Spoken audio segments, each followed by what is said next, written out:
Hello everyone, আসসালামু আলাইকুম। কেমন আছেন আপুরা ভাইয়ারা? আশা করি কাছে দূরে দেশ দেশান্তরে যে যেখান থেকে আমার এই ভিডিওটা দেখতেছেন সবাই সবার পরিবার পরিজন নিয়ে ভালো আছেন, সুস্থ আছেন। আলহামদুলিল্লাহ, আল্লাহর অশেষ রহমতে আমিও ভালো আছি। চলে আসলাম আপনাদের সাথে আরেকটা নতুন ব্লগ নিয়ে। তো আজকে হচ্ছে তানজিলা, তিশা এবং বাপ্পি ভাইয়ের মেয়েকে নিয়ে কিছু কথা শেয়ার করব। অবশ্যই সম্পূর্ণ ভিডিওটা দেখবেন, ভালো লাগলে অবশ্যই একটা লাইক দিয়ে দিবেন।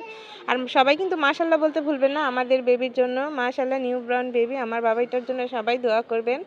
বাবাইটা যেদিন হয়েছে এটা সেদিনকার ব্লগ।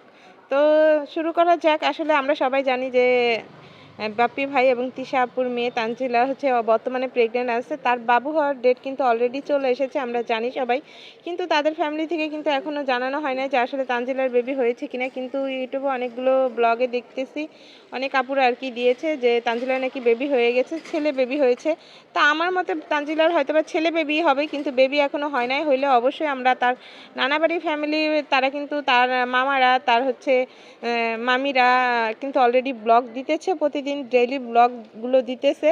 তো অবশ্যই জানতাম যদি তানজিলার বেবি হয়ে থাকতো তাহলে কিন্তু খুকি তারপরে শারমিন ওরা কিন্তু যেত তানজিলার কাছে, তো সেই ব্লগগুলো দিত বা জানতে পারতাম। আর এখন বর্তমানে কিন্তু তাদের ফ্যামিলি মেম্বারের ভিতরে শুধু ব্লগ দেওয়া বন্ধ আছে। মিম ব্লগ দিতেছে না, আর হচ্ছে তানজিলা দিতেছে না, তিশা আপু দিতেছে না, আর বাপ্পি ভাইয়া, এই চারজন মানুষ কিন্তু ব্লগ দিতেছে না। কারণ তারা পুরো শকড আছে। তার মা মারা গেছে, তার দাদি মারা গেছে, তারা খুবই শোকাহত। আল্লাহ তাদেরকে ধৈর্য ধারণ করার ক্ষমতা দেখ, শক্তি দেখ, এই দোয়াই করি। আর তানজিলার জন্য তো অনেক অনেক দোয়া রইল। মেয়েটাই অসুস্থ, আর তার দাদির সাথে কিন্তু শেষ কথা কিন্তু তানজিলার হয়েছিল। তানজিলা এই কারণে বেশি পরিমাণে কষ্ট পেয়েছে, কারণ যেই মানুষটার সাথে কথা বলার কিছুক্ষণ পরে শুনতে পারে যে সেই মানুষটা আর পৃথিবীতে নেই, আসলে এর থেকে বড় কষ্টের আর কিছু হতে পারে না। আর মেয়েটা অনেক অসুস্থ, যেহেতু জানি আমরা সবাই। তো এই অবস্থায় তার দাদিকে হারাইছে, মেয়েটা তো আরও শক হয়ে গেছে।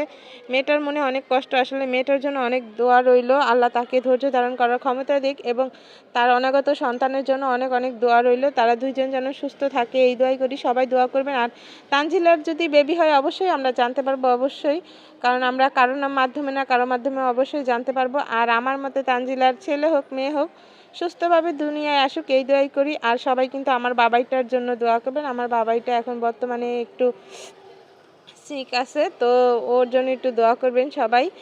আর এটা ছিল হচ্ছে যেদিন আমাদের বেবিটা দুনিয়াতে আসছিল, সেদিন হচ্ছে তার ফুপা তাকে দেখতে গেছিলো। আমরা তো অলরেডি সবাই ফ্যামিলি মেম্বার হসপিটালে ছিলাম। এটা হচ্ছে পরিবার পরিকল্পনা, যেখানে হচ্ছে ডেলিভারি হয়েছে ওইখানটায়। তো ওইখানে পুরুষ মানুষ এলাও না, তারপরে কোনো রকম ওনাকে নিয়ে আর কি একটু দিছিলাম করলে। তো যাই হোক, ভিডিওতে কোনো ভুল ত্রুটি হলে সবাই ক্ষমার দৃষ্টিতে দেখবেন। ভালো লাগলে একটা লাইক দিয়ে দিবেন, কমেন্ট করে দিবেন। আসসালামু আলাইকুম।